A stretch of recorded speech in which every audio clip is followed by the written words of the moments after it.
Bonjour. Bonjour. Alors, nous avons également le plaisir de recevoir M. Amadou Diawara, qui est président et fondateur du cluster Digital Africa, également de l'Université virtuelle de Bamako, qui va nous rejoindre, je crois. M.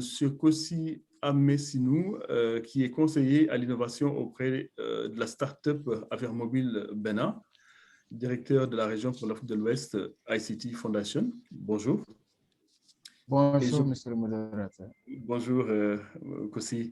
Rodrigue nous rejoindra et donc nous avons également la chance d'avoir Mohamed Jumaël qui est connecté, je crois, depuis Tunis, qui est professeur en informatique à l'école d'ingénieurs de Sfax.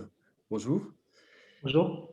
Et enfin, on devait commencer par elle, Lorraine Kitenda, qui est la seule dame autour de ce panel, qui également est ingénieure en formation et digital learning spécialiste, donc qui nous parlera de la plateforme Learn qu'elle a mise en place. Bonjour Lorraine. Bonjour à tous. Bonjour. Merci encore une fois d'avoir accepté cette invitation. Donc, comme vous le savez, le sujet est vaste. Quand on vous dit digital, l'écosystème numérique en Afrique, donc c'est un sujet tellement vaste qu'on pourrait passer une journée à débattre sur le sujet puisqu'il y a tellement de choses à dire. Puisqu'aujourd'hui, comme on le considère, le digital est un sujet transversal qui impacte tous les secteurs. Et la crise Covid a démontré la capacité de résilience des activités, que ce soit dans le domaine de la santé, que ce soit dans le domaine de l'enseignement, dans le domaine du télétravail, que le digital est aujourd'hui un vrai accélérateur, notamment pour l'atteinte des objectifs du développement durable. Quand nous touchons l'enseignement, nous touchons l'inclusion financière et tous ces secteurs, c'est des secteurs qui sont à la fois impactés et concernés par le digital.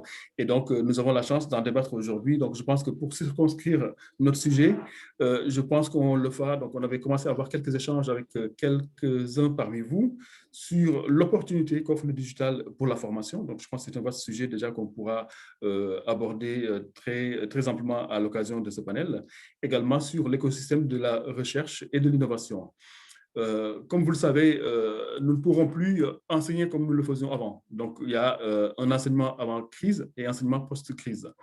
Et je pense que tous, en tant que spécialistes de la formation, tous spécialistes du digital, vous conviendrez avec moi qu'aujourd'hui, on ne peut pas enseigner comme on enseignait donc le siècle dernier, même si ça date de quelques années.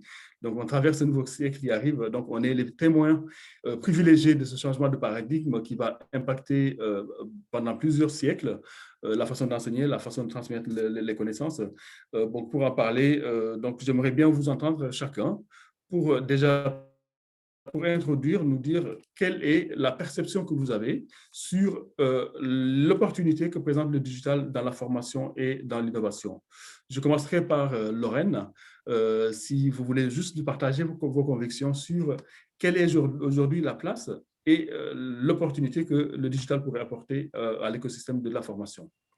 Exactement, merci beaucoup pour cette introduction très riche et qui repose vraiment le contexte en fait dans lequel nous sommes et qui, comme vous l'avez dit, on est vraiment dans un changement de paradigme. Et moi, le premier mot d'ordre que j'aime à dire, c'est prenons-en conscience en fait. Il faut qu'on soit vraiment conscient que les choses changent, que nous avons un contexte nouveau et nous ne devons pas l'ignorer. Clairement. Juste pour donner un peu de visibilité et vraiment en quelques secondes me présenter pour qu'on puisse savoir un peu qui je suis et savoir pourquoi j'interviens aujourd'hui. Donc moi, je suis Lorraine Kitenda, donc je suis aujourd'hui Digital Learning Manager, comme ça a été dit. Donc je suis spécialiste de la formation digitale et donc ça fait maintenant à peu près plus de 10 ans que j'accompagne les grands groupes français et internationaux sur leur transformation digitale et leur implémentation de formation digitale, mais d'un point de vue stratégique. Donc ça va un peu repositionner aussi mon contexte et mon intervention aujourd'hui, c'est-à-dire qu'aujourd'hui, comme je disais, il faut prendre conscience que le monde a changé. Nous n'allons plus former de la même manière. C'est clairement une opportunité pour moi. Je n'oublie pas l'humain au travers du digital, mais c'est clairement une opportunité et un enjeu massif pour l'Afrique, car nous devons former rapidement et énormément de personnes. Raison pour laquelle je prône beaucoup le massive learning et que pour moi, les plateformes intelligentes seront vraiment un tremplin pour l'avenir. Ça, c'est le premier point. Ensuite, ce que j'aimerais dire, c'est que le digital offre un panel, de nouveaux formats pédagogiques que nous devons explorer et qui clairement est en lien aussi avec notre culture visuelle et orale. C'est-à-dire qu'aujourd'hui, on peut former via la vidéo, on peut former via le e-learning, via les classes virtuelles, via les webinars, comme aujourd'hui par exemple, mais également via l'intelligence artificielle et donc la réalité virtuelle ou la réalité augmentée. Tout cela, ce sont des opportunités, mais pour pouvoir mettre tout cela en place, il nous faut absolument réduire la fracture numérique, améliorer la connectivité et bien évidemment se pose la question de la sécurisation de nos réseaux de Très bien, télécommunications. Ça, il faut qu'on en réfléchisse et qu'il faut qu'on apporte très des bien. solutions collectivement. Et pour finir, je dirais qu'on a un challenge énorme qui est la prospective. Nous devons absolument profiter de ce bond numérique qui s'offre à nous pour pouvoir justement entrer dans l'ère du pilotage de la donnée, de la data. L'intelligence artificielle fonctionne et se nourrit par la data.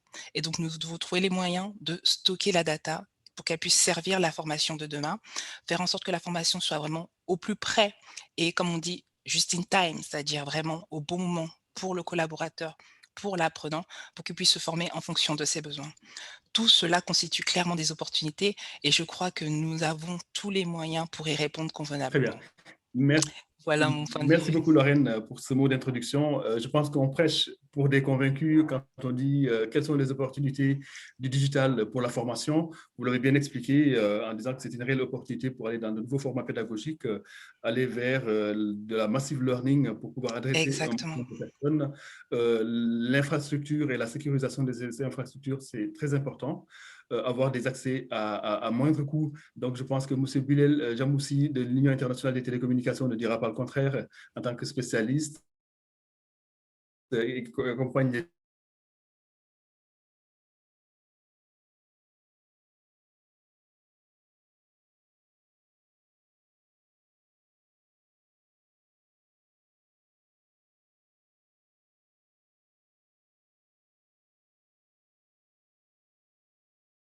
présenter et de deux, nous dire par rapport à ce Lorraine, en termes de connectivité, en termes d'accès, qui est quand même un point fondamental, puisque la fracture numérique, elle est là, entre les personnes qui sont dans les zones rurales, le haut débit, qui est également une question cruciale pour accéder à toutes ces informations. Quelle est la stratégie de l'Union internationale des télécommunications post-crise pour accompagner justement les États africains à aller vers l'accès massif pour avoir donc toutes ces données-là. Monsieur Bilal Jamoussi, donc un mot d'introduction et puis répondre aux questions. Merci beaucoup, Monsieur Diallo. Bonjour à tous et toutes. Rapidement, je travaille à l'UT et je suis le chef du des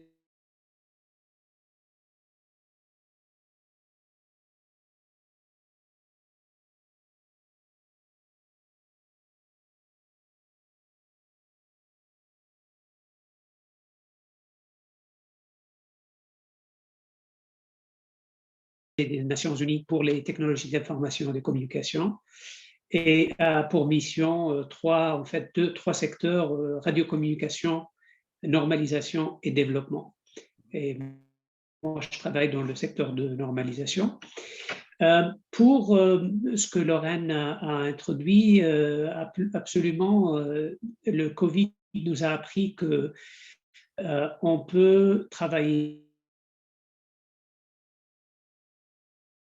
chez moi à Genève depuis mars 2010. Tout l'ensemble des 700 fonctionnaires de l'UT travaillent à la maison, en télétravail. Mais ce qui est plus important que nos États membres, nous avons 193 États membres, à peu près 800 entreprises privées qui sont membres de l'UT et 160 universités et centres de recherche. Tous ces délégués, tous ces participants, presque 1000 participants, en 2019, 2500 participants, mais en 2020, en passant au numérique, au digital, on a atteint presque 100 000 participants à travers le monde. Oh oui. Et nous avons transformé ce sommet qui normalement était à une semaine à peu près au mois de mai, à un sommet numérique toute l'année. Chaque jour, on a un webinar qui traite les sujets de l'intelligence artificielle et leurs applications dans les diverses buts de développement durable. Ce qui est important pour la formation, notre sujet aujourd'hui, c'est le contenu qui est très riche et qui est gratuit et qui est disponible sur notre site web. Donc, on a créé un canal YouTube, presque c'est du Netflix gratuit de l'intelligence artificielle. Donc, je rejoins absolument Madame Lorraine sur le fait qu'il y a une abondance d'informations de haute qualité. Il suffit juste de faire le tri et de canaliser ce contenu vers les étudiants, vers les jeunes africains pour qu'ils puissent vraiment tirer profit de cette richesse énorme numérique.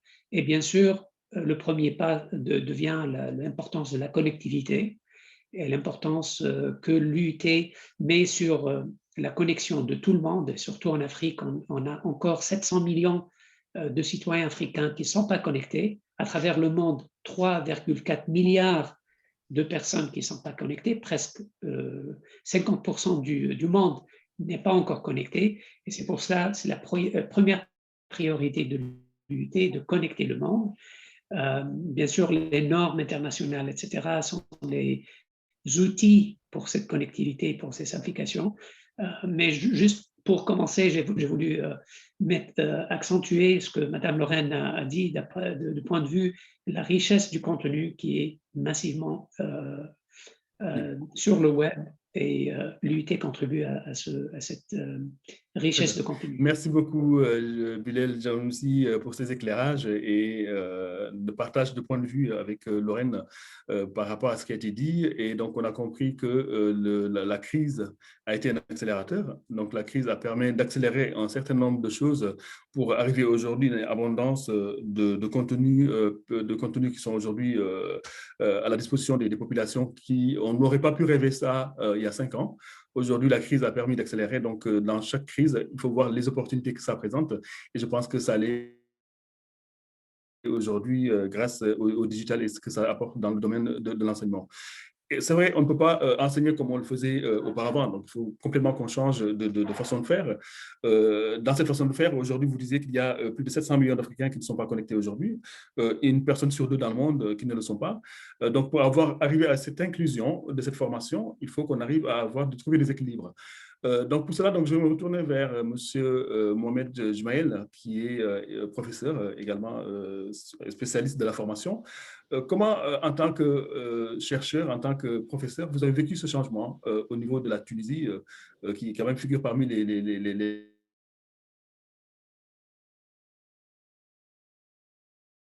puisque cette crise a surpris tout le monde, hein, donc personne n'y était préparé. Donc on était contraint de s'adapter à cette nouvelle donne.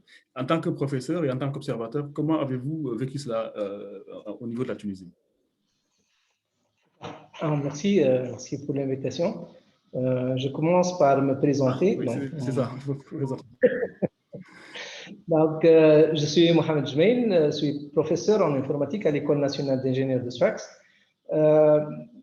Aujourd'hui, je dirige le centre de recherche en numérique au Technopole de Sfax. Donc, je porte plutôt la casquette d'un chercheur, mais la casquette de l'enseignant, je la maintiens aussi. Donc, je la porte encore et je vais bien sûr rebondir à votre question. Mais juste avant de commencer, juste je présente un peu l'institution que je dirige aujourd'hui. Donc, aujourd'hui, c'est un centre de recherche dont l'activité est principalement l'activité R&D, donc recherche et développement dans le domaine du numérique. Voilà, donc Monsieur Janoussi a eu l'occasion de visiter notre centre et nous avons donc fait le tour sur les quelques unités et quelques laboratoires de recherche au centre. Donc nous sommes une centaine de chercheurs qui se focalisent sur l'activité de recherche et développement dans le domaine de l'informatique, de télécommunications et on fait aussi de l'embarqué. On cherche à développer des solutions qui impactent le monde socio-économique dans le domaine du numérique en s'adressant ou en se focalisant sur des priorités nationales, notamment donc des secteurs qui sont des secteurs prioritaires tels que la santé, l'énergie, l'eau et tout ce qui est industrie et industrie 4.0. Voilà, c'est un peu une petite introduction donc, par rapport à ce que nous sommes en train de faire ici au centre.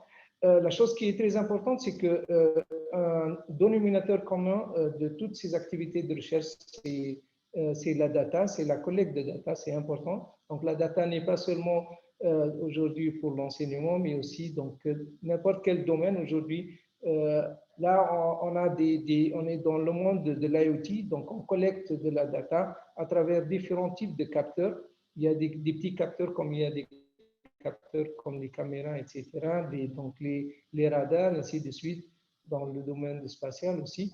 Et là aussi, donc on fait beaucoup de l'intelligence artificielle, du learning, machine learning, deep learning, etc. L'infrastructure que nous avons mis en place ici au centre permet de développer des modèles de machine learning, voire des modèles de deep learning. Voilà.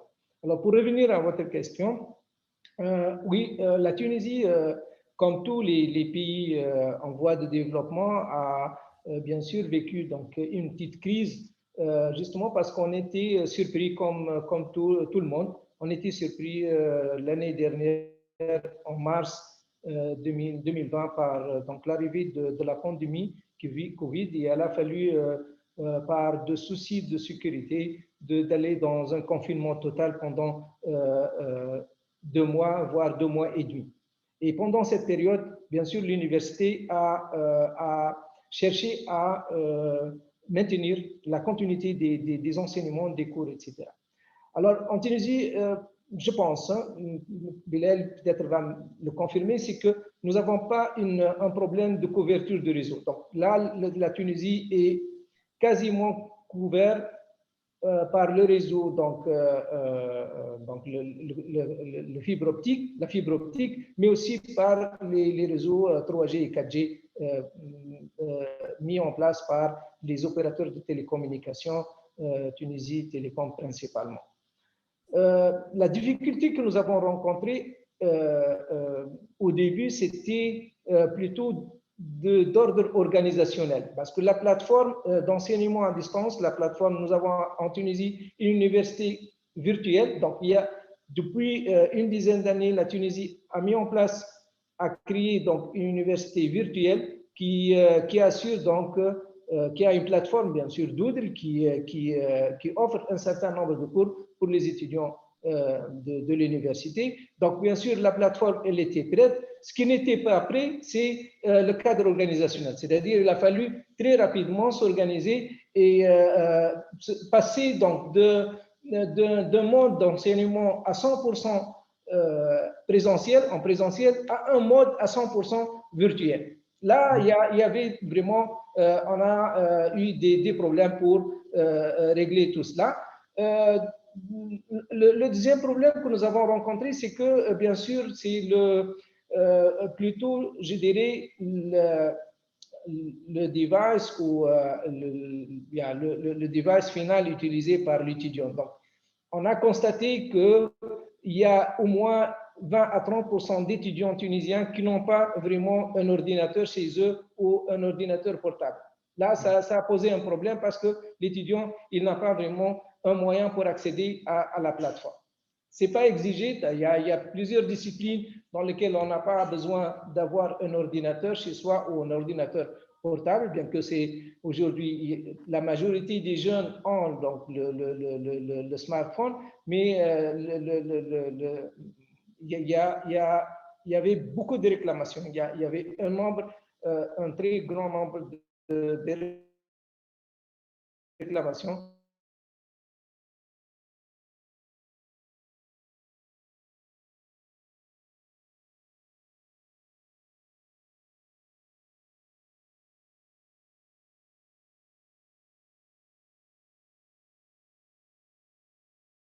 Qui n'ont pas donc les choses se sont améliorées d'une façon très remarquable parce que d'une part sur le plan organisationnel, donc les universités se sont bien organisées pour assurer des cours soit d'une façon disons hybride, c'est pas à 100% en virtuel, mais un bon nombre de cours ont été assurés d'une façon virtuelle, on n'a pas eu de problème. Et puis, pour les équipements informatiques, bien sûr, le ministère a offert pour un certain nombre d'étudiants des ordinateurs, mais aussi nous avons ouvert les salles d'informatique, les salles de calcul dans l'ensemble des universités pour ceux qui n'ont pas des ordinateurs pour accéder à la plateforme. Donc, cette année, l'année 2020-2021, s'est bien déroulée et on a pu donc résoudre le problème d'une façon, disons, hybride. Ce n'est pas à 100% présentiel ni à 100% virtuel, mais 50-50, disons. Très bien. Merci beaucoup. Pour avoir répondu à votre question. Merci beaucoup pour ces précisions, M. Jmaël, par rapport à la spécificité tunisienne. Donc, on reviendra là-dessus tout à l'heure pour aller un peu plus au fond sur ce qui a été mis en place pour s'adapter à la situation et pour voir également si un retour à la normale est prévu. Parce que là, on a connu maintenant une situation 100% digitale. Maintenant, vous me dites que cette année, vous êtes passé à 50% hybride et présentiel, hybride plutôt présentiel et à distance. Est-ce que c'est une situation normale qui va perdurer ou bien on va retourner à une situation en présentiel ou etc. Donc, vous me donnerez des précisions tout à l'heure sur ces aspects-là. Alors, je me retourne vers M. Kossi et je vois que Rodrigue Fouafou nous a rejoint, donc je lui donnerai la parole tout à l'heure. Donc, on est en train de faire un premier tour de table pour que chacun puisse se présenter et répondre à une première question. Avant de rentrer dans le vif du sujet. Donc, M. Kossi Amessinou, donc vous êtes la start-up ou l'une des start-up du panel en tant que conseiller de l'innovation auprès de la start-up Affaires Mobiles au Bénin.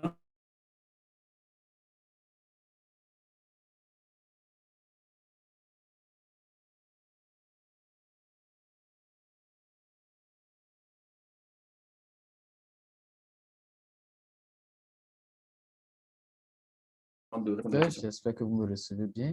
Tout à fait. OK. Je suis conseiller auprès d'une start-up qu'on appelle Affaires Mobiles Bénin. J'assure aussi les fonctions de directeur régional au niveau de la Fondation africaine d'éthique, African ICT Foundation. Et en premier lieu, ce que j'aurais pu dire avant, c'est que je suis aussi en poste dans l'administration publique béninoise en tant que fonctionnaire. Donc, j'ai un regard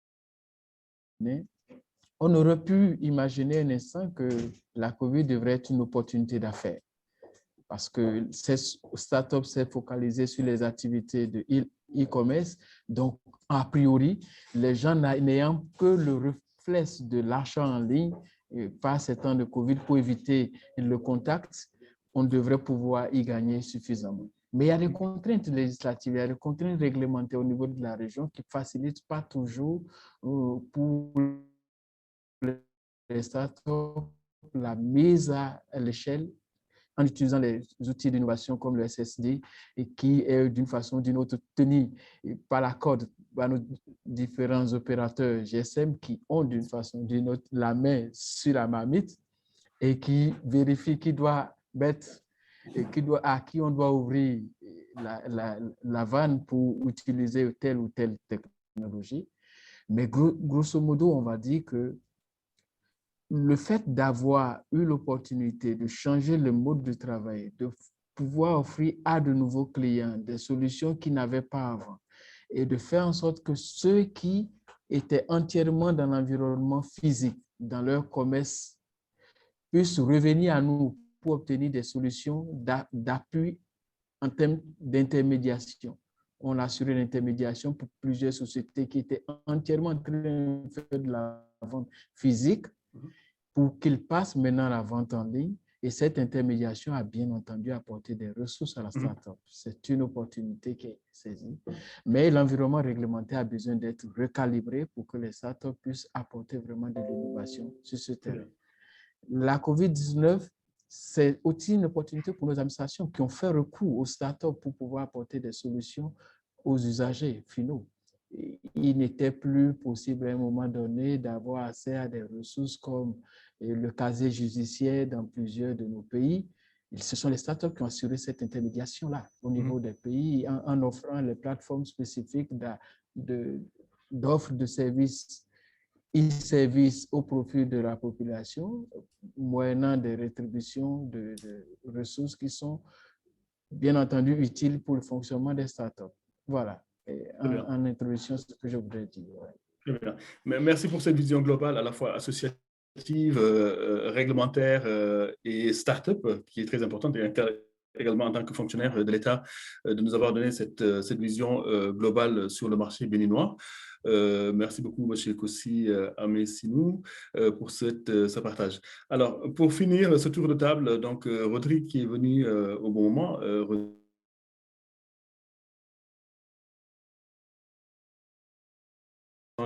auparavant dans nos visions sur certaines choses. Et je sais qu'aujourd'hui, si je ne me trompe pas, tu vis au Rwanda, un pays qui est cité en exemple dans le domaine de la transformation digitale. Et donc, on aimerait bien savoir comment le Rwanda, pays précurseur dans ces domaines-là, a pu saisir cette opportunité de la transformation digitale pour booster son enseignement, pour booster les accès. Aujourd'hui, en tant que start-up, en tant qu'entreprise innovante basée au Rwanda, comment tu l'as vécu dans ce marché-là? D'abord, tu te présentes d'abord et puis tu nous partages ton point de vue là-dessus. Parfait. Merci, Mamadou. Toujours un plaisir de partager le stage avec toi, avec vous. Et merci à tout le monde d'être présent. Le continent bouge, le continent se développe. On a besoin des initiatives pareilles. Partager, échanger et voir comment ensemble on peut toujours être toujours solide, en fait, quoi. Mon nom, c'est Rodrigue Fouafou. Je suis Camerounais d'origine. J'ai grandi au Canada. J'ai fait plus de 25 ans là-bas. Je suis ingénieur informaticien. Ensuite, j'ai lancé ma première boîte au Canada. Et ensuite, je l'ai vendue. Je suis allé à Silicon Valley. J'ai fait 1 an là-bas. Et c'est à Silicon Valley, en Californie, que j'avais vu qu'il était moment pour moi, dans les années 2012, de retourner en Afrique, là où il y avait les enjeux. Donc, depuis 2012, on investit, on développe, on encadre les startups africaines. Vous faites quoi? Donc, en 9 ans, on a investi dans 45 startups, y compris le jeu vidéo game au Cameroun qui s'appelle Kiro Game.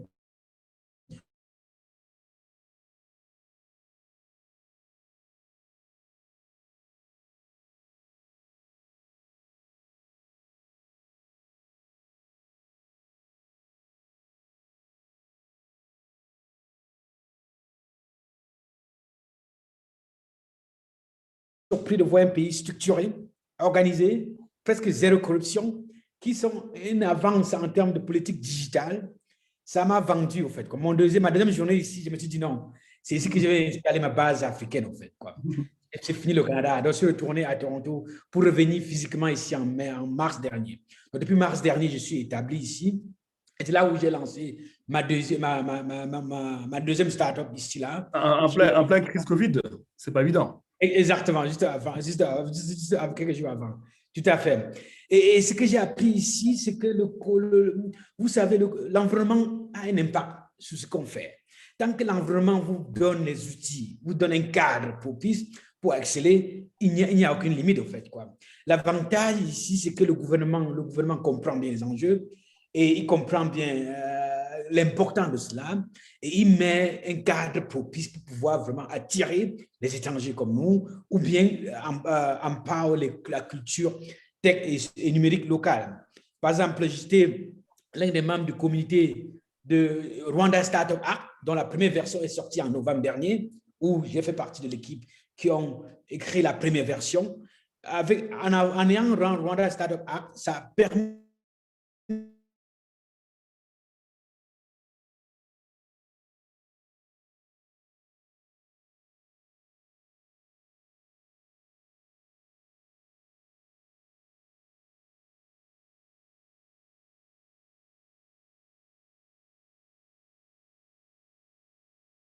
numérique. Vous voyez, par exemple, il y a comme quelques jours, j'ai appris qu'il y avait une plateforme qui devait utiliser les chiens, avait une plateforme technologique qui devait utiliser les chiens pour pouvoir tester le Covid, par exemple. Il y a quelque chose que j'ai appris ici. Ils sont toujours en avance, en avance de tout, toujours innover, toujours voir qu'est-ce qui peut se faire pour pouvoir taper sur l'opportunité numérique pour pouvoir développer le pays. Donc, je suis content d'être ici et je suis content de partager le stage avec vous et partager mon expérience. Très bien. Merci beaucoup, Rodrigue, pour ce mot d'introduction. Donc, avant qu'on entre dans le vif du sujet, donc on reviendra là-dessus tout à l'heure sur l'expérience rwandaise et l'impact également dans l'environnement que tu disais tout à l'heure, qu'il y a une volonté politique qui vient d'en haut pour pouvoir attirer les investissements et pousser l'innovation dans ce pays-là pour avancer. Voilà. Donc, merci à tous donc, pour ce premier tour de table qui nous a permis donc, de camper le débat. Donc, en commençant tout à l'heure, Lorraine nous expliquait qu'il fallait qu'on aille vers un learning, un massive learning pour pouvoir adresser à toute la population africaine, tellement les besoins sont énormes aujourd'hui, et qu'on passe par la massification et le mettre en avant donc, des formats pédagogiques.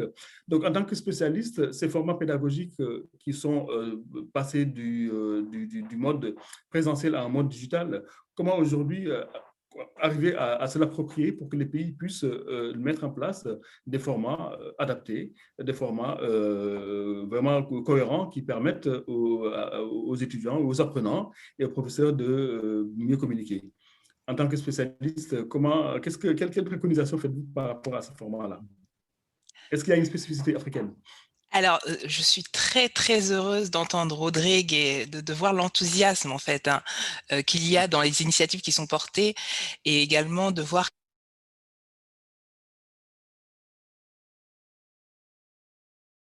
qu'effectivement, il y a quand même une hétérogénéité du digital. Hein.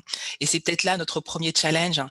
Il y a vraiment une conduite du changement à mener à différents niveaux, une acculturation digitale, et je rejoins un peu ce que disaient Bilal et moi, hein, c'est-à-dire qu'effectivement, il faut des moyens, il faut d'initiatives, il y a énormément de choses qui existent déjà, et donc il faut piloter en fait cette conduite du changement, piloter cette transformation digitale.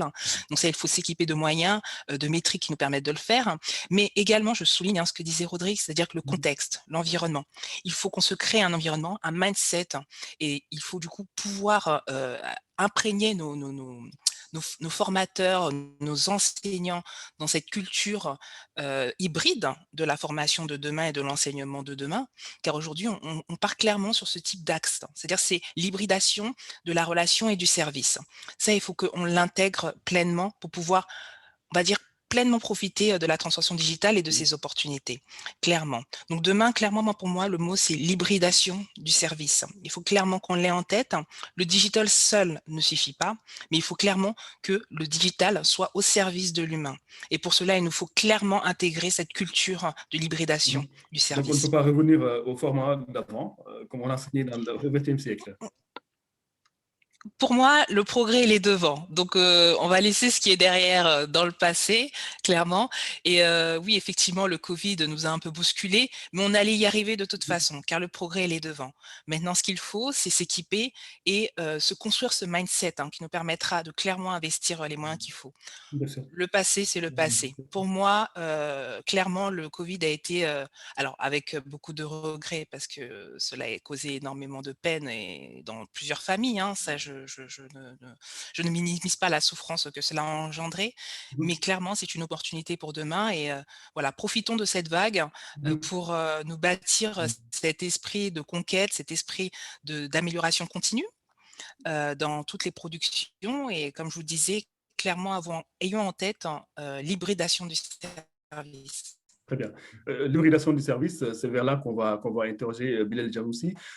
Pour aller vers cette hybridation du système, donc, la volonté politique est importante. Comme on le disait tout à l'heure, s'il n'y a pas de changement de mindset, s'il n'y a pas de volonté politique derrière pour pousser avec plusieurs gouvernements dans le cadre des travaux de l'Union internationale des télécommunications.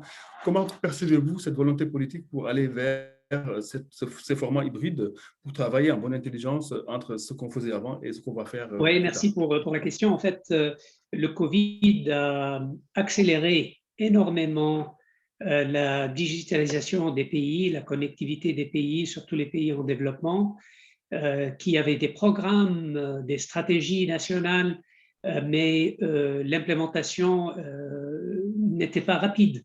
Donc, depuis mars 2020, tous nos États membres ont accéléré l'implémentation du digital. Je prends par exemple l'inclusion financière. Donc, il y avait des textes de loi qui étaient ou bien en mode de développement ou développés, mais pas encore utilisés pour, par exemple,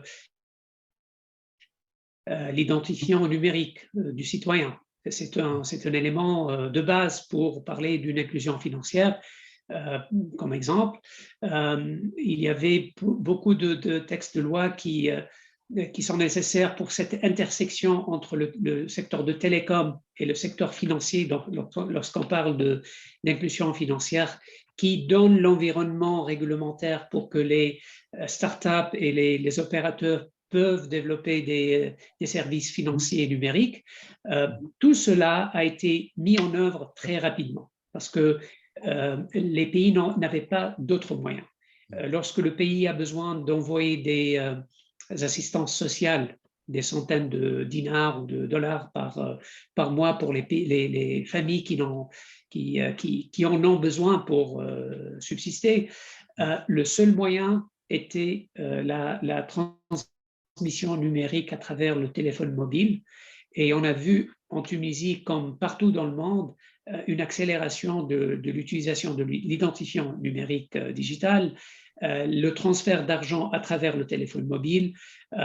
Donc, pour nous, à l'UIT, on travaillait sur l'inclusion financière depuis 2014. C'était vraiment un moment pour utiliser toute ces rapports qu'on a développés sur l'écosystème d'inclusion financière, sur l'aspect de sécurité, de digitalisation du secteur, sur l'aspect de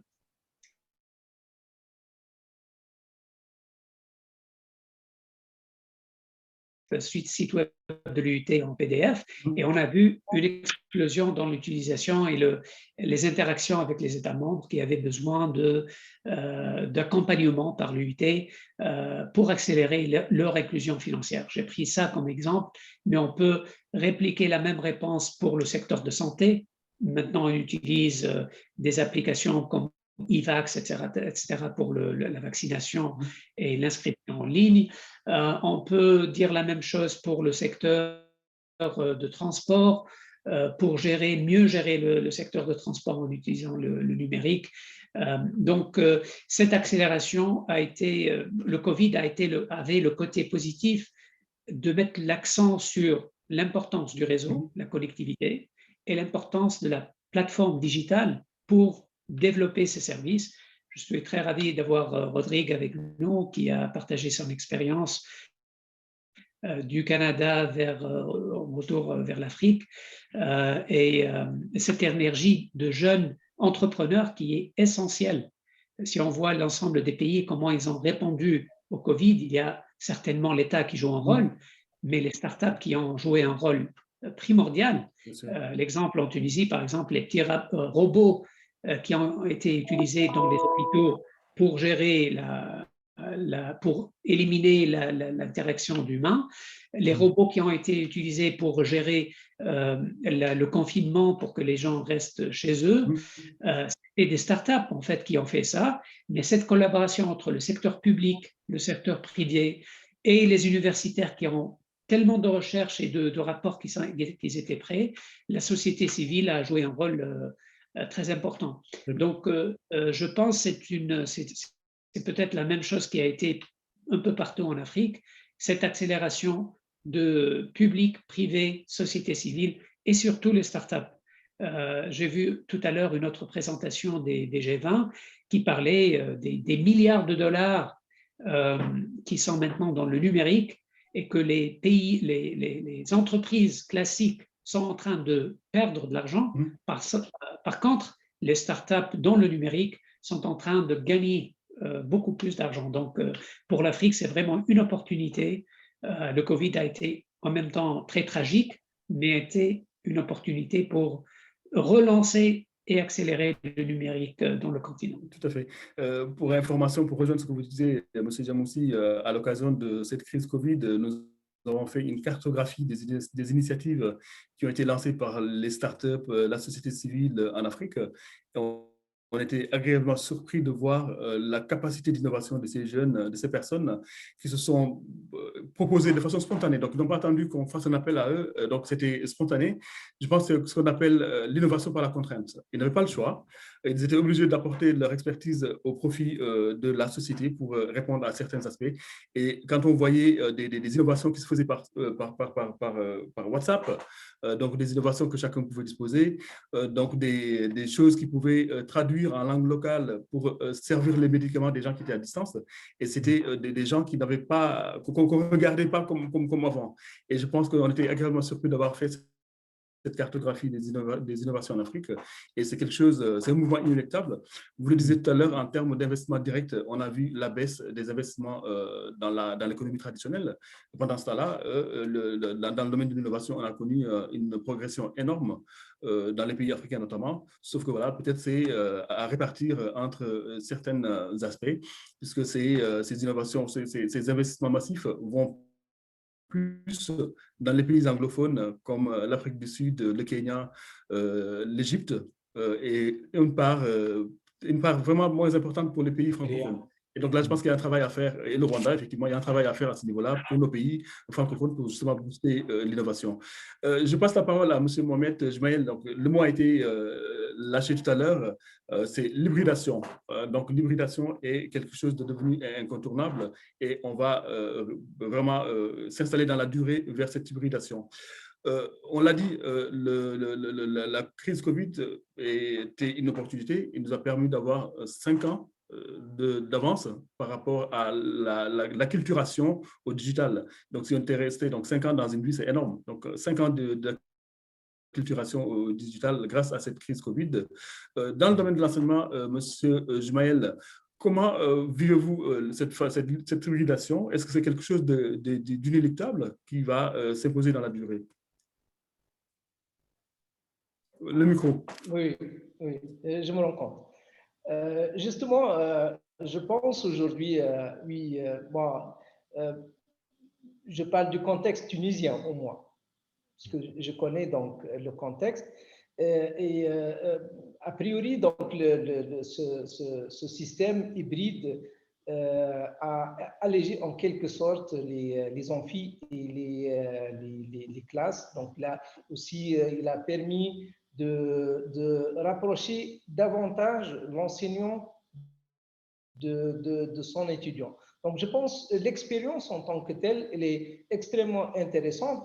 Aujourd'hui, peut-être en Tunisie, on est en train d'étudier cette question, de continuer sur ce système hybride capable de rendre plus souple, donc plus léger, donc l'encombrement parfois, parce que là, on a quelques disciplines ou quelques établissements universitaires où il y a vraiment l'encombrement, parce que ça n'a pas été prévu avant, donc le nombre d'étudiants, etc.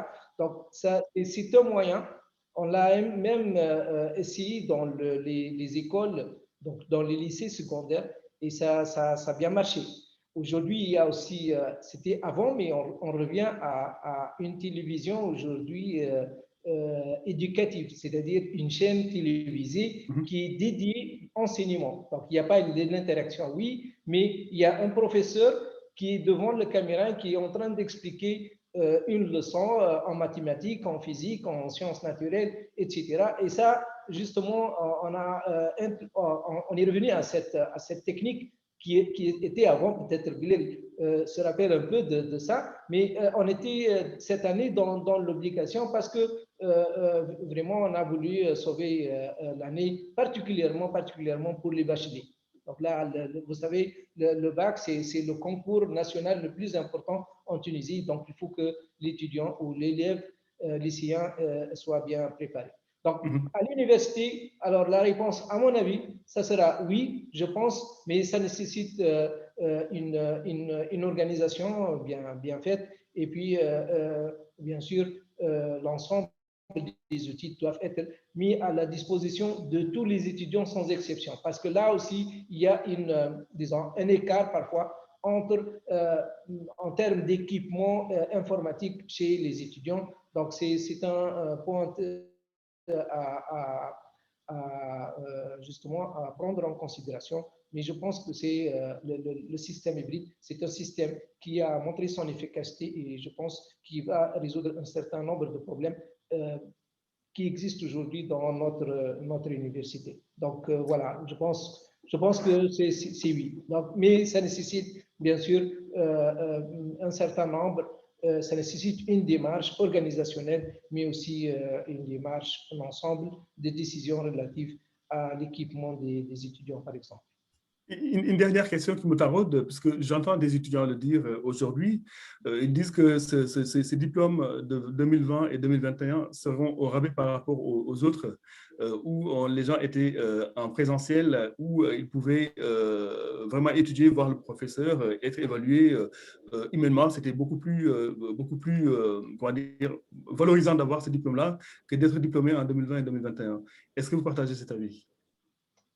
Non, je pense non. Non, même, bien sûr, le présentiel est très important, en particulier pour la partie pratique, oui. Par exemple, un stage pratique dans un laboratoire d'électrotechnique ou dans un laboratoire de télécommunication, c'est important. Là, il y a des choses palpables à toucher. Mais il y a plein de cours qu'on peut avoir à distance et qu'on peut avoir même plus d'interaction avec le prof qu'en présentiel. Moi, je pense,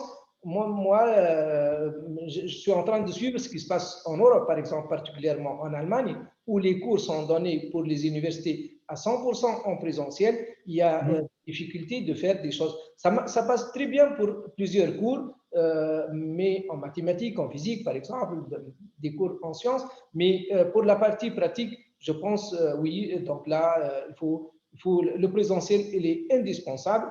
Mais il y a plein de cours qui peuvent se faire d'une façon virtuelle et l'interaction entre l'enseignant et l'enseigné, elle est assez fluide, à mon avis, et plus fréquente d'ailleurs.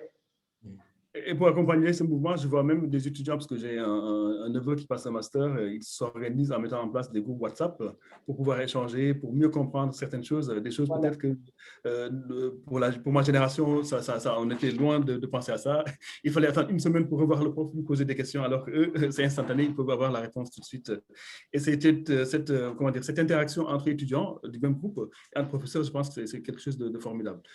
Merci pour cette question. Je suis tout à fait d'accord. Donc, le moyen numérique aujourd'hui, c'est un moyen de collaboration, que ce soit entre étudiants ou étudiants-enseignants. Ça facilite et ça rend fluide la communication. Ça reste, comme j'ai dit tout à l'heure, ça reste la partie pratique. Il y a des choses qu'il faut toucher à la main, donc on ne peut pas le faire d'une façon virtuelle, disons. Tout à fait. Hybride, lui, présentiel à minima, donc c'est important de le faire et d'avoir les rapports humains, comme le disait tout à l'heure Lorraine dans son propos introductif. Monsieur Kossi, par rapport à l'impact de cette crise sur les startups, peut-être secteur que vous connaissez très bien, également acteur de l'État pour tous ces changements, comment cette crise a été vécue par l'écosystème des startups dans l'apport des réponses, comme on l'avait commencé à le dire tout à l'heure avec Bilal, comment ça a été accueilli, comment ça a été accompagné par l'État, notamment au Bénin? Merci beaucoup, monsieur le modérateur. Avant de revenir peut-être à la question, je voudrais dire que le paradigme est important à prendre en charge, ce changement du tout physique au tout numérique. Ce changement-là était important à prendre en charge. Nous avions des gouvernements, des pays où, durant longtemps, les diplômes de l'AUF, là, ça fait près d'une quarantaine d'années que l'AUF offre des formations à distance au profit de nos États. Durant longtemps, les diplômes de l'AUF ont été remis en cause par plusieurs pays. Vous voyez un peu le paradigme. Aujourd'hui, ils sont obligés de se retrouver dans la même situation que ce que l'AUF offrait. Vous voyez, c'est important qu'on s'adapte aux réalités. Et la COVID vient créer un environnement d'adaptation. Même ceux qui n'avaient jamais eu d'ordinateur sur leur table, les patrons qui n'aimaient pas souvent toucher à l'ordinateur, aujourd'hui, se trouvent obligés de s'adapter à l'ordinateur et de s'y mettre. S'il y a besoin de se faire renforcer les capacités, ils sont obligés de le faire et ils le font de façon très formidable. Et c'est apprécié. Les startups ont été accompagnées par plusieurs États. Au Bénin, par exemple, il y a eu des appuis en termes de ressources financières mises à disposition des startups pour les permettre de monter en échelle. Ça, c'est vraiment apprécié. Plusieurs pays l'ont fait. Le Bénin l'a aussi fait. Et c'est vrai qu'il y a eu des sélections. Il y a eu un processus pour sélectionner les startups qui devraient effectivement obtenir ces ressources-là. Et ça a été fait en toute transparence. Et notre frère Rodrigue parlait de la transparence au Rwanda. Je pense que c'est une transparence qui contamine les différents États africains de plus en plus. Avec le numérique, chacun fait l'effort d'aller dans la réalité des faits, éviter la corruption. Le numérique a cela de formidable, que ça impose la traçabilité des processus et du coup, demande que les uns et les autres puissent apporter un changement dans leur comportement de tous les jours. Je prends l'exemple des startups qui sont chargées de gérer le processus COVID au Bénin, par exemple. Ils gèrent le processus bout à bout, ils vous enregistrent, il faut vous faire le paiement, ils vous envoient après les données en ligne. Mais tout ce processus-là, par le passé, ça aurait fait l'objet de beaucoup de corruption. Les gens vont délivrer des faux papiers à gauche, des faux papiers à droite. Mais malheureusement, ils ne peuvent pas le faire aujourd'hui parce que le numérique trace tout. Celui qui n'a pas eu le premier code n'aura pas le second code et n'aura pas accès au troisième et au quatrième code. Conséquence, on sait s'il a payé ou il n'a pas payé. On sait s'il a été détenteur d'un faux papier ou pas, puisqu'il y a le QR code qu'on peut scanner qui est dans une base centralisée qu'on peut observer de n'importe où à travers le monde. Ça, ce sont des avantages que le numérique nous apporte. Et les États ont compris que les entreprises, durant plusieurs mois, ont libéré le personnel, ont amené le personnel à faire du télétravail. Le télétravail, on n'y était pas habitué. Même dans l'entreprise privée, même dans les startups, ils ont été contraints à aller vers le télétravail. Le télétravail a eu un coût sur les entreprises, sur le fonctionnement des entreprises. Ils continuent à payer le local sans y habiter, parce que l'entreprise se trouve être à la maison, physiquement avec l'expert qui fait le travail, mais il a un local entreprise qui est ailleurs, qu'il paye, qui n'utilise pas. Tout ça, ce sont des coûts supplémentaires qu'il fallait prendre en charge et l'État a la nécessité d'accompagner les entreprises. Mais l'un des défis importants dans ce processus, quand nous avons eu le boom du numérique en l'espace d'années, c'est que le défi énergétique s'est posé à toutes les entreprises et aux administrations. Et cela s'est accentué quand il était question d'avoir la disponibilité de l'Internet à plein temps. C'est un défi important. L'Internet, on avait des liaisons qui étaient à coup de RAM. Régulièrement, vous êtes connecté, ça se coupe, vous êtes connecté, ça se coupe, parce que pas toujours l'Internet qui était le problème, mais peut-être, et à fond, quand les études vont nous permettre de le clarifier, ce sont beaucoup plus les questions énergétiques, les structures qui n'avaient pas la possibilité de gérer l'énergie de façon conséquente, parce que plus d'activités se fait en ligne qu'en présentiel. On n'est pas habitué à cela. Il y a les factures d'électricité qui s'ajoutent. On doit prendre ça en charge. Mais l'Afrique a le potentiel pour passer un cap. Nous avons l'énergie à disposition pour le soleil. Les technologies solaires, on doit pouvoir les prendre en charge, on doit pouvoir les mettre à contribution pour la prise en charge énergétique de nos data centers. C'est important pour nous. Il n'y a plus aujourd'hui la possibilité de manipuler de l'information en oubliant le défi énergétique. Et ce défi énergétique-là, on peut le prendre en charge avec les solutions solaires. Toute la zone du Nord, Bénin, nous avions des centrales solaires qui sont aujourd'hui mises à contribution. Les pays du Sahel peuvent faire pareil. Et ce potentiel, on peut le mettre à disposition. Ce sont des technologies qui sont aujourd'hui manipulables par les Africains. Ce n'est pas l'apanage de l'Europe ni de l'Asie et autres. Nous avons aujourd'hui la possibilité d'utiliser ces technologies-là. Mais nos connexions Internet, on doit faire en sorte qu'ils puissent être les plus maillées possibles. Il n'est plus nécessaire pour nous. Nous avions 2 accès Internet au Bénin, c'est vrai. Mais s'il advenait que les 2 accès soient rompus, il n'est pas utile de dire que le Bénin est coupé de la toile. Ce n'est pas possible. Il faut qu'il y ait l'interconnexion des points d'échange que nous avions dans la région pour que chacun des pays doit continuer à travailler, quelles que soient les difficultés qui se posent, on doit continuer à travailler comme si on était dans la disponibilité totale de la ressource numérique. Voilà un peu un environnement sur lequel je voudrais commettre aussi du zoom.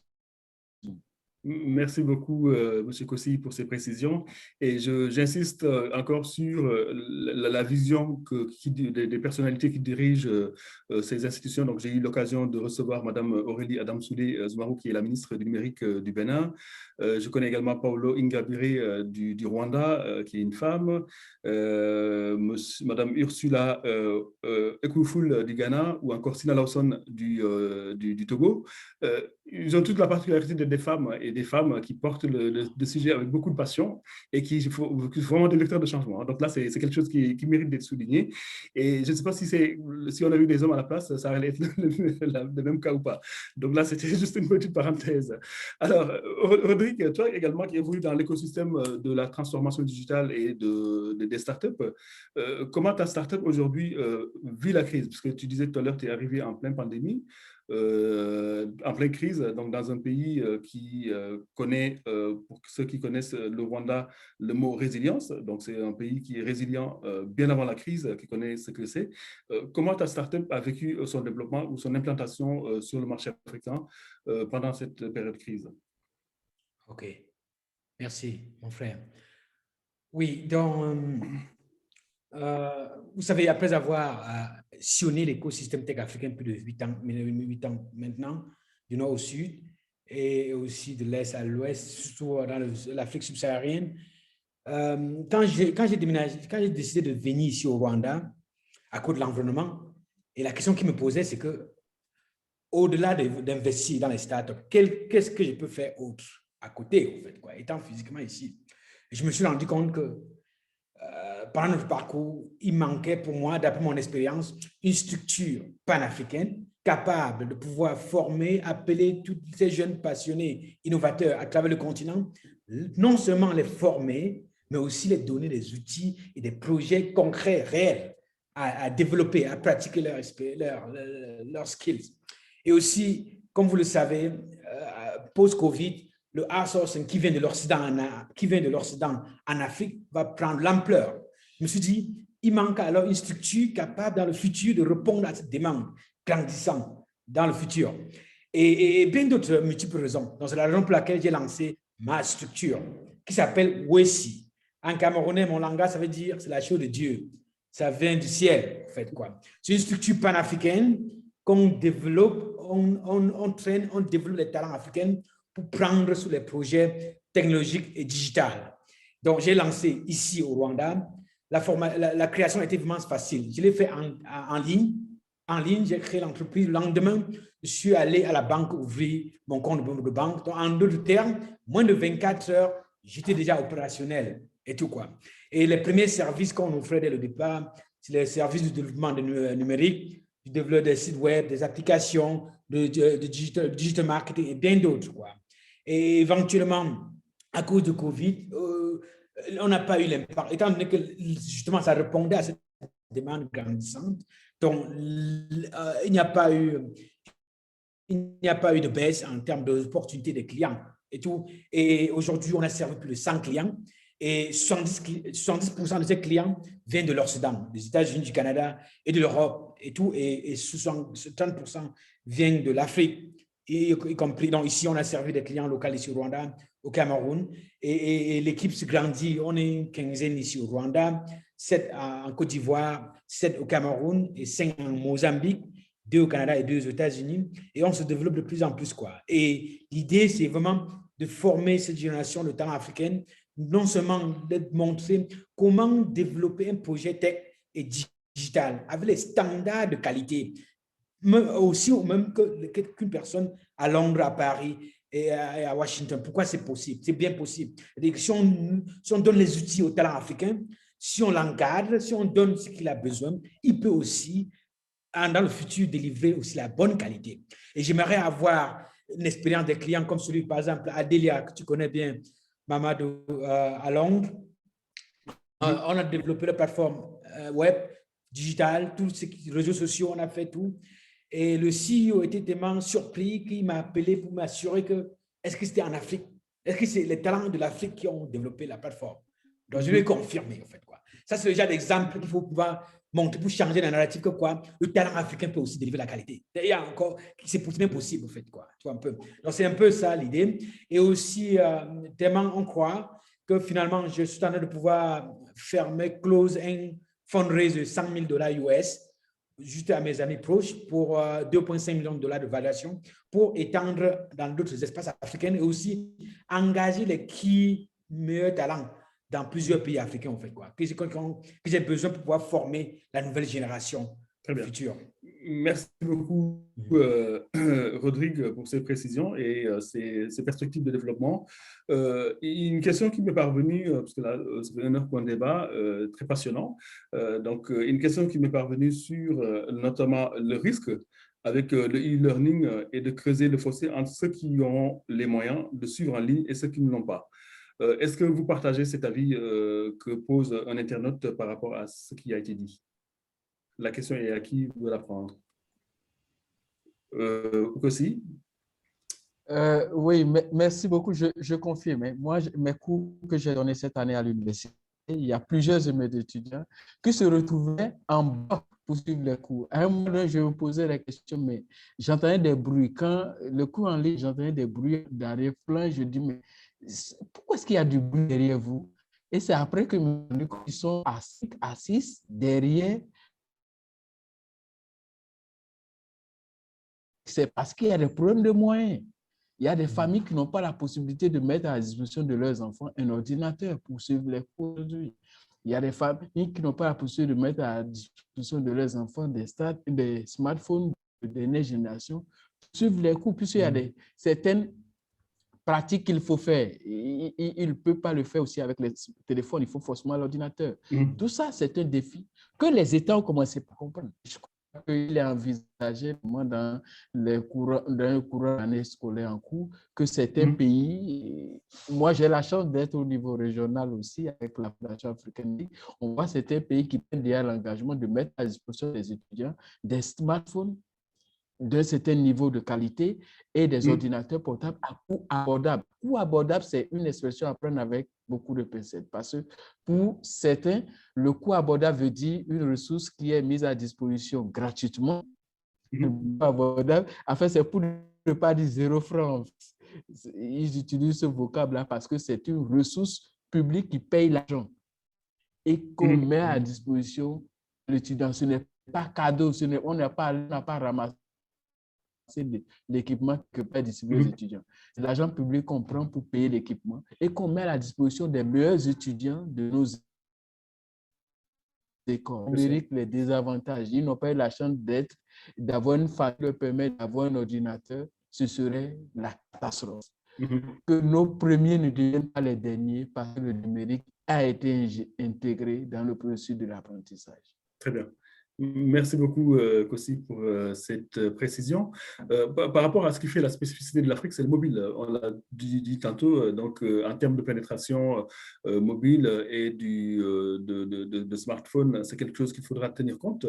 Et également, je vois aujourd'hui également des contenus pédagogiques qui peuvent être accédés en mode non connecté. Je vois Lorraine acquiescer. Est-ce qu'aujourd'hui, dans ta plateforme Learn que tu avais présentée lors de la préparation de ces échanges, tu proposes? Exactement. Je pense qu'il y a une étape intermédiaire. On parle beaucoup de formation synchrone, à savoir nous tous ensemble comme aujourd'hui. Mais il faut savoir qu'il y a également la formation asynchrone, c'est-à-dire la formation que j'accède lorsque j'ai le temps ou en fonction de mes disponibilités. Et le Covid a également eu ce bénéfice-là, c'est-à-dire qu'il y a énormément de plateformes offline qui ont été créées récemment, qui est une première étape dans cette démarche d'amélioration continue et qui ont permis à des personnes de pouvoir charger leurs cours sur des points de connexion et de pouvoir repartir dans des zones plus reculées où du coup il n'y avait plus accès, mais on peut poursuivre leurs apprentissages. C'est une étape intermédiaire qui permet de réduire la rupture, le temps bien évidemment de franchir cette étape secondaire qui est la connectivité, la couverture du réseau. Donc vraiment, restons optimistes, valorisons les success stories qui permettent petit à petit de créer le building qui nous permettra d'atteindre nos objectifs. Vraiment. Donc, La formation, elle est multimodale, elle est multiservice. Le mobile est clairement une opportunité, hein, on l'a vu dans tous les services, notamment Bilal parlait d'inclusion bancaire, mais dans la formation également, c'est clairement une opportunité demain pour former et faire du massive learning en Afrique. Ça, moi, c'est vraiment une croyance que je porte. Mais vraiment, ayons cette culture également de voilà, monter les étapes après, les escaliers, un après l'autre, pour pouvoir justement arriver à se former et relever le challenge de demain. Vraiment. Donc, on a également des plateformes, et le Covid l'a permis d'avoir énormément de plateformes offline. Et je pense que c'est une première étape hein, pour réduire cette fracture et arriver à une équité formative. C'est fondamental d'arriver à cette étape, d'avoir des plateformes offline qui permettent aux gens de se connecter. Et effectivement, comme le disait un éminent professeur, donc on n'est pas obligé d'avoir le même âge, avoir les mêmes créneaux horaires et avoir le même timing pour pouvoir se former. Donc on doit se former suivant sa volonté, suivant son temps et adapter ça par rapport à ses besoins. Monsieur Mohamed Jmaël, peut-être un dernier tour de table avant de libérer.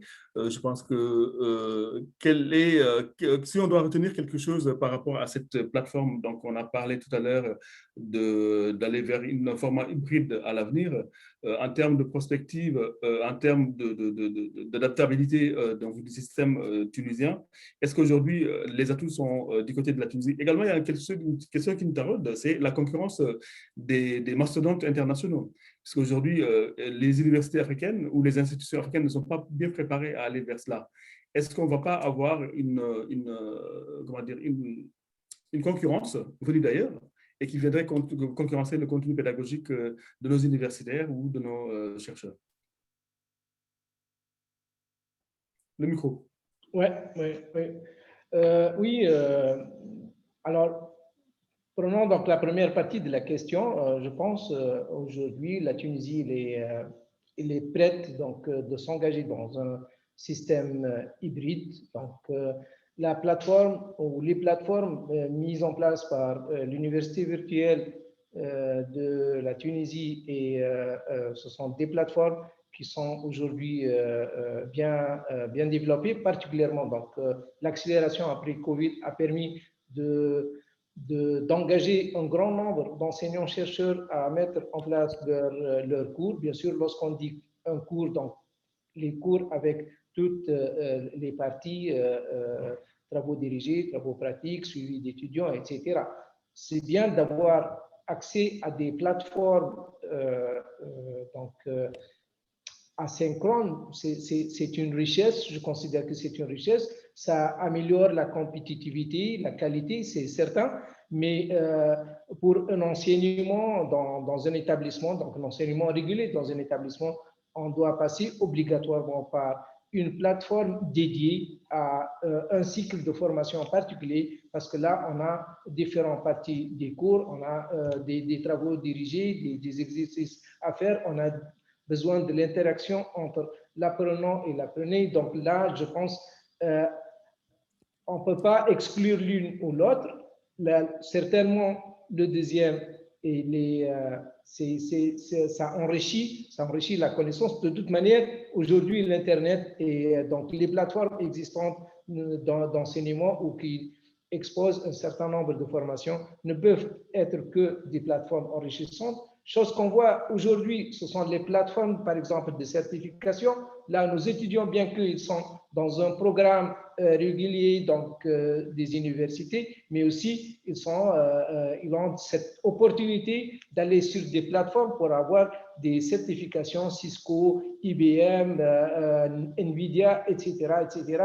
Donc, ça ne pourrait être qu'une richesse, ça enrichit leur formation, mais aussi ça développe davantage leur CV pour avoir plus de compétitivité sur le marché d'emploi. Très bien. Merci beaucoup, M. Jmaël, pour ces précisions. Il y a une semaine, je recevais une personnalité, c'est le directeur de la transformation digitale de l'Union monétaire ouest-africaine, l'Union économique, l'UEMOA, qui disait à juste titre que l'UEMOA est en train de travailler sur les accès, qui est aujourd'hui un luxe, pour avoir une connexion qui est fiable et en permanence. Il faut évaluer ça ça peut aller jusqu'à 50% du SMIC. C'est énorme. 50% dispute pour avoir une connexion, donc c'est un luxe pour certains pays, c'est un luxe pour certaines. Aujourd'hui, est-ce que l'UIT travaille avec les États pour justement arriver à améliorer ces accès à bon prix, que les gens puissent se former et puissent faire du télétravail convenablement? Absolument. Pour la réponse à Covid, on a en fait monté un site web pour la résilience des réseaux et une initiative ICODI pour la connectivité qui rassemble tout l'ensemble des secteurs de l'UIT, radiocommunication, normalisation et développement, pour vraiment mettre à disposition des États membres, des entreprises, des startups en Afrique et partout dans le monde, tous les outils nécessaires pour développer des connectivités innovantes en utilisant du Wi-Fi, du cellulaire 3G, 4G, 5G, de la fibre, etc. Donc, il y a beaucoup de possibilités de connectivité. Lorraine a parlé, par exemple, de la synchrone. La synchrone nécessite le stockage des informations en local et réduit énormément le coût de l'international pour télécharger ces informations tout le temps, mais en même temps donne des opportunités, des défis aux startups locales d'innover et de mettre en place des plateformes d'enseignement à distance qui sont adaptées à la réalité africaine de point de vue coût de connectivité, de point de vue outils que le professeur Jmeil a parlé, les outils de connexion. Donc, est-ce que c'est un smartphone, une tablette, un portable, un PC portable? Tout ça donne une opportunité d'innovation. On ne doit pas oublier que l'inclusion financière a commencé par une innovation africaine au Kenya, l'M-Pesa. Et c'est grâce aux nécessités spécifiques de l'Afrique que l'M-Pesa a été développé. Maintenant, on a d'autres nécessités pour l'éducation à distance dans un cadre qui est différent en Afrique, c'est différent de l'Europe, des États-Unis, etc. Donc, on doit innover en Afrique, comme Lorraine l'a dit, peut-être en asynchrone, en plateforme de stockage local, en utilisant tous les modes de connectivité possibles. Le professeur Jmeil a parlé de la télévision. C'est un outil très bon marché parce que les ondes sont distribuées partout, l'accès est disponible. Donc, à l'UIT, j'ai mis sur le chat le lien de la plateforme Réponse Covid qui donne un ensemble d'outils et d'initiatives. Et je pense l'important là-bas, c'est de signaler qu'il y a une transformation culturelle qui vient avec la transformation digitale. Une transformation culturelle dans le sens où on doit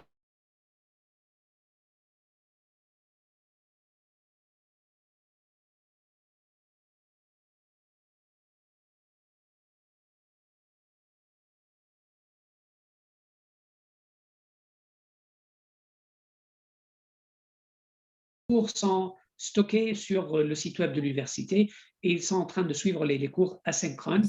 Et ça n'a aucun problème. Il y a 6 heures de décalage horaire entre Toronto et Genève et ça ne pose pas de problème. Donc, il y a une transformation culturelle, une transformation de réglementation et de règles de jeu acceptées et bien sûr la transformation digitale dans l'infrastructure nécessaire, la connectivité, les outils de travail, le data center local, etc. Très bien. Merci beaucoup, M. Jammoussi, pour ces précisions et ces perspectives que vous donnez pour l'avenir. Une question que je vais poser à Rodrigue et à Kossi, c'est pour aller vers le basculement vers le e-learning à 100%. Vous qui êtes dans l'innovation et dans les startups, est-ce que vous pensez que les pays comme le Bénin ou le Rwanda dans lesquels vous êtes implantés sont disposés à aller vers le e-learning de façon globale? Et si oui, est-ce qu'il y a des préalables à cela? Alors, oui, le e-learning de façon globale, c'est une évidence aujourd'hui. On n'a pas le choix. On a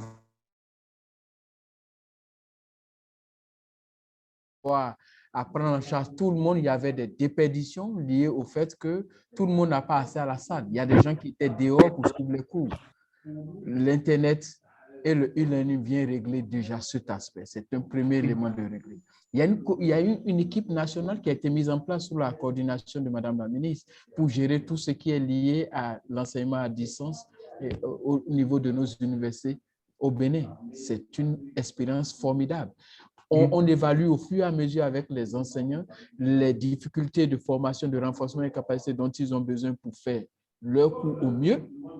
On évalue avec les responsables étudiants les difficultés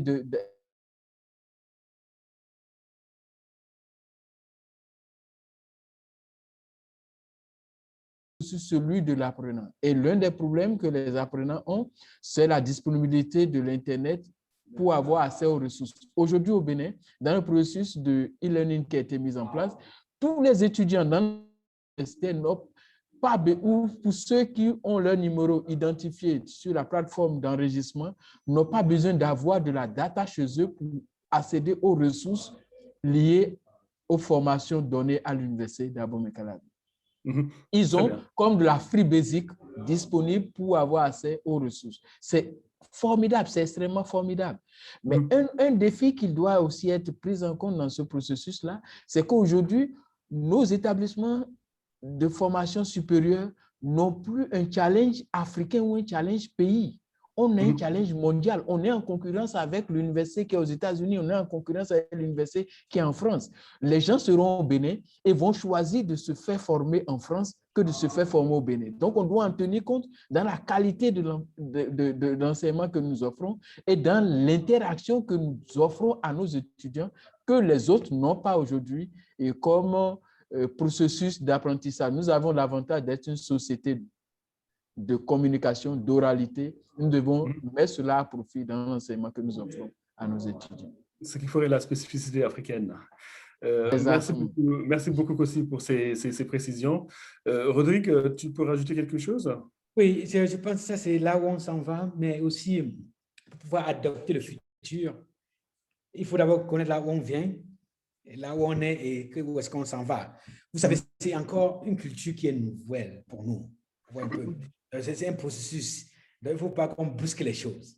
Il faut qu'on développe notre état d'esprit derrière pour adapter cela avant éventuellement y aller. Donc, je vois les projets pilotes ici au Rwanda et je vois, il y a tout un ensemble derrière qu'il faut déjà mettre en place, même en termes d'infrastructure, en termes des équipements qu'il faut déjà résoudre. Il y a encore beaucoup de choses à faire, mais c'est la voie qu'il faut qu'on aille. Mais il faudrait que ça ne doit pas être brusque. Ça doit être modulaire et aussi ça doit être tenu compte de notre spécifique, comme il a mentionné, et aussi qu'on prépare notre mindset, notre état d'esprit, notre environnement pour pouvoir aller dans ce sens. Je pense qu'avec le temps, c'est là où on va en venir dans le futur. Merci beaucoup.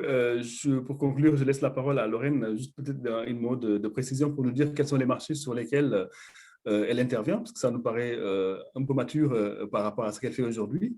Quels sont ces marchés-là aujourd'hui et la réponse par rapport au préalable pour aller vers le 100% e-learning? Ça, moi, je travaille avec plusieurs incubateurs en fait de start-up et j'accompagne justement sur la création de plateformes de learning experience.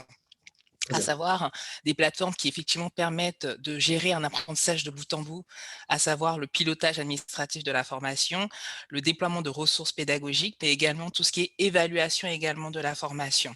Donc voilà, moi j'accompagne les entreprises sur l'intégration, la mise en place de ce type de plateformes d'expérience. De plus en plus sur le continent africain. Donc j'ai le plaisir de participer à toutes ces innovations, à toute cette libération d'énergie et d'innovation. Et donc, c'est vraiment un projet qui me tient à cœur. Super, très bien. Merci beaucoup pour ces mots de conclusion. Donc, je pense qu'on a fait le tour des questions qu'on souhaitait aborder avec vous. Donc, ça fait à peu près 1h30 qu'on débat, un débat très passionnant. Merci à Lorraine Kitenda, donc ingénieure formation Digital Learning.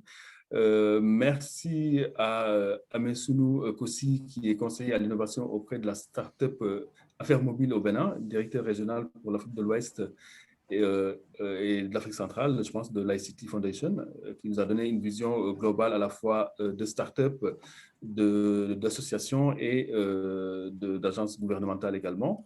Merci à Mohamed Jmaël, qui est professeur en informatique à l'École nationale d'ingénieurs de Sfax. Il dirige depuis août 2014 un centre de recherche numérique au Technopole de Sfax pour ses précisions sur les préalables pour aller vers l'hybridation et ce que fait aujourd'hui l'université de Sfax dans ce domaine. Sans oublier donc notre ami, excusez-moi, notre ami Bilal Jamoussi de l'Union internationale des télécommunications, j'ai perdu la connexion, pour cette vision globale, donc pour cette volonté d'aller vers ces pays, et Rodrigue Fouafou. Merci Rodrigue pour ces précisions que vous nous avez apportées sur le marché rwandais en termes d'innovation. Il ne me reste qu'à remercier. Donc, je ne m'étais pas présenté au départ, donc je me suis rendu compte que je ne l'avais pas fait. Donc, Mohamedou Diallo, donc j'ai eu le plaisir de modérer ce panel. Donc, je suis fondateur et directeur de la publication de CIO Magazine, qui est un magazine panafricain, qui est édité à partir de la France et diffusé dans une vingtaine de pays. Et donc, nous sommes à l'origine de la création de plusieurs associations des directeurs informatiques dans les années 98-2000. Que ce soit en Tunisie, que ce soit au Sénégal, au Cameroun, au Bénin, etc., où on a des événements de façon régulière avec les ministères en charge du numérique. Voilà, donc j'aurai le plaisir de vous envoyer quelques exemplaires de CIO Mag après ces échanges-là. Merci à toutes, merci à tous pour ces échanges. Et merci beaucoup. Merci beaucoup, Hamadou, s'il vous plaît, si vous permettez, cher Mohamedou, vous m'entendez? Allez-y, oui, bien sûr. Tout d'abord, je voudrais vous remercier vivement pour cette belle modération. Et, merci. Et je vous remercie aussi nos chers panélistes pour cet échange, disons, fructueux et enrichissant. Je pense que Amadou Diawara, notre partenaire stratégique de ce colloque, le colloque Africa de la formation 4.0, c'est le Cluster Digital Africa. Il est avec nous, il peut contribuer et donner un mot peut-être de fin de ce panel. Donc, Monsieur Amadou.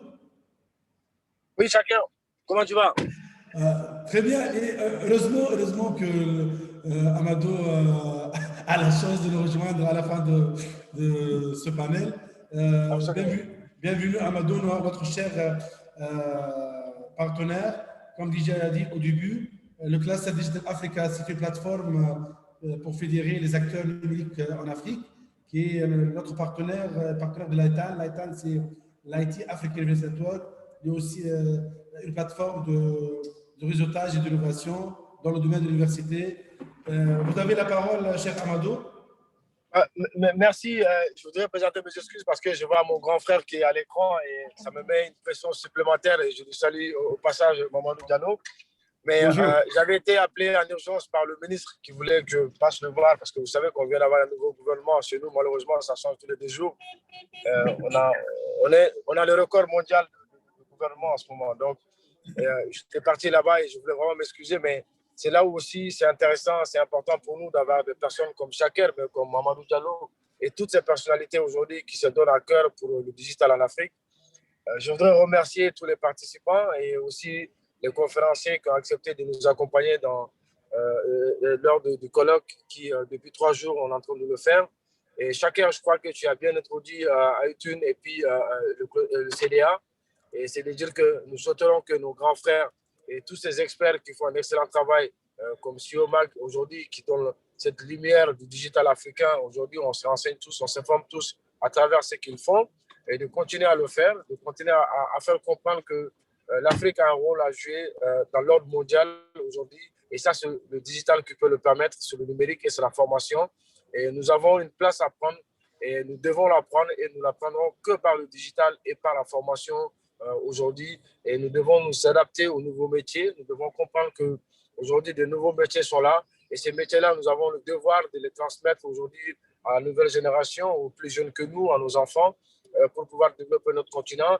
Et nous avons la chance d'avoir le continent le plus jeune, et l'avenir du monde va se jouer en Afrique. Mais pour cela, il faut que nous, les Africains, nous soyons formés avant, nous soyons unis avant, qu'on arrive à être solidaires et qu'on se prépare pour cela. quand les autres vont venir, cette fois-ci, ce ne serait pas une colonisation qu'ils vont faire, mais ce serait une collaboration et ce serait du gagnant-gagnant, un partenariat gagnant-gagnant parce qu'ils vont trouver qu'on est assez bien formés, on a assez de challenges entre nous, on a ce partenariat solide sud-sud aujourd'hui avec nous et quand les Nord viendront vers nous, ils trouveront qu'on est prêt, on a mesure de collaborer. C'est comme ça qu'on peut enrichir notre continent qui est d'ailleurs le plus riche, on va dire aujourd'hui, de façon naturelle, mais sur le papier, nous sommes les plus pauvres parce que nous manque cette gouvernance aujourd'hui.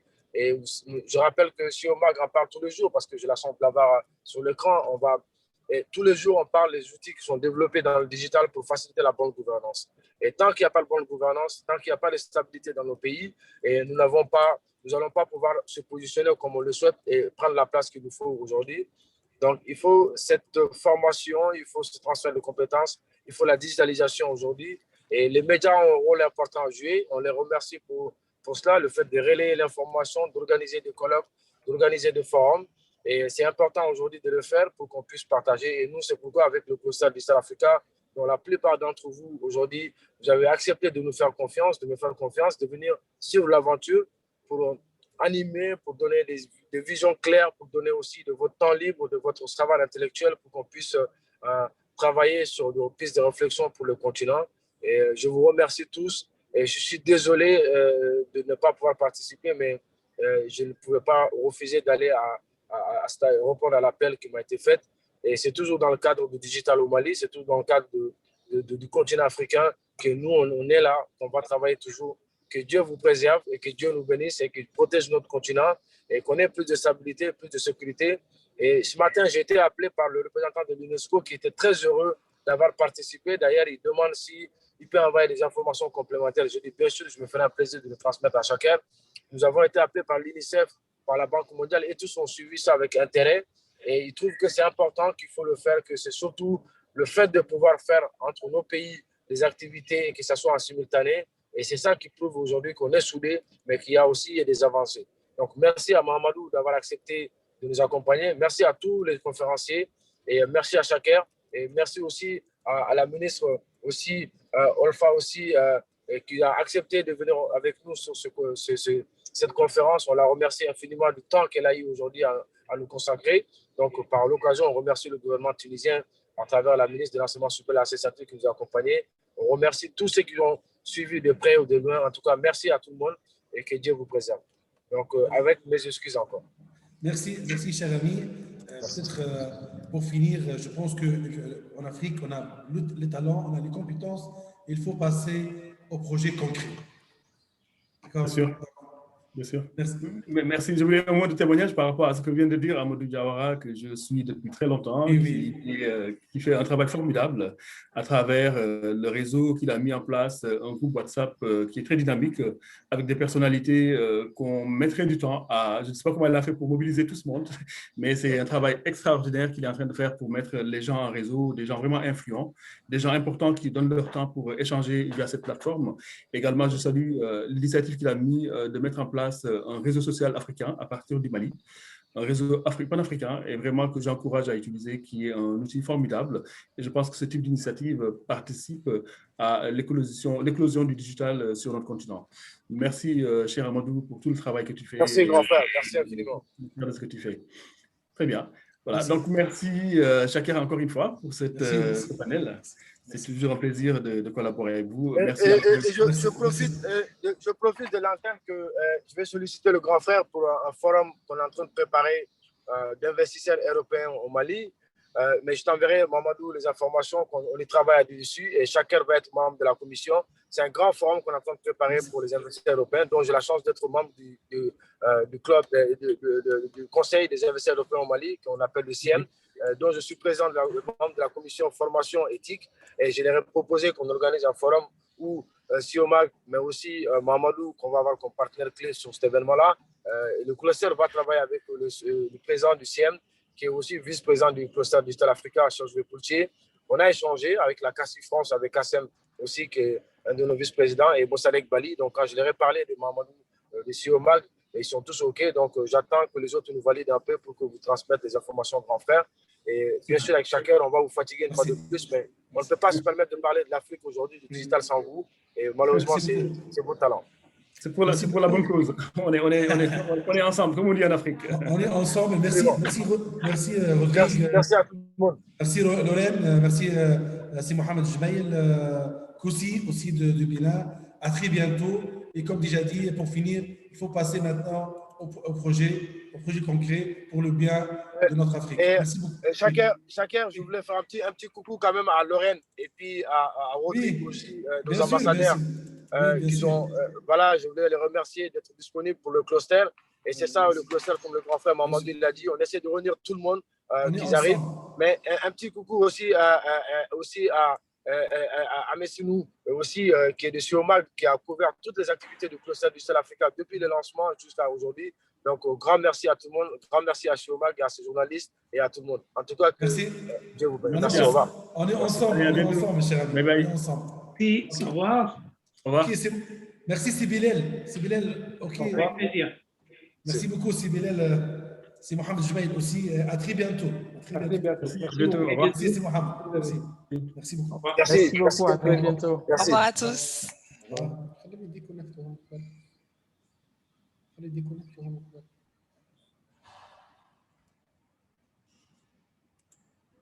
قصيت الفيسبوك هي مخليهم يديكونيكتو هم الاولى بيان سور كوسي مازال كوسي شغالين كوسي